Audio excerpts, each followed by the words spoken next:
So I read this book years ago called You Just Don't Understand. And it's by somebody who has a PhD, this psychology of women and men in conversation. The primary thing to take away from that book was that women and men talk in different languages. English and Spanish and it's the same thing between men and women overall, archetypally speaking, because, again, on average, women's chemistry is wired and a more perceptual view of interacting with society and whatnot is through relations.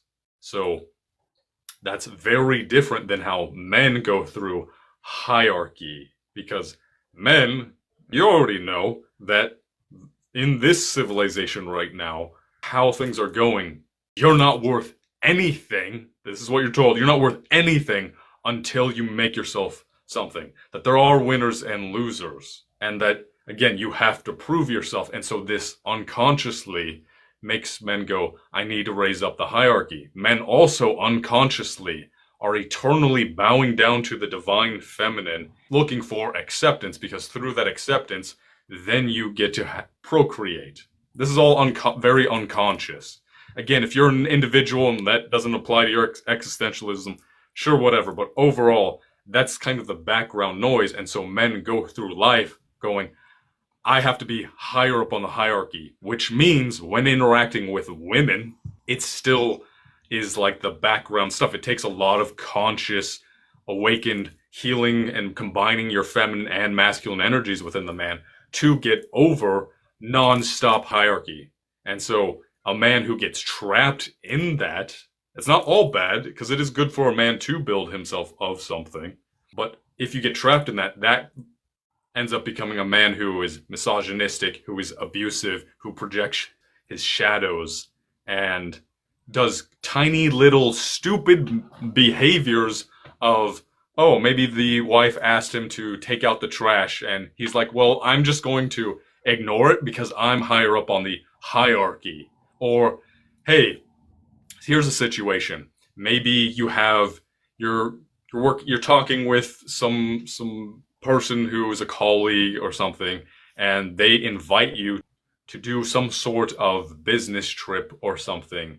And instead of talking to your partner, your spouse, you just go, you accept the invitation, you don't even think twice about it.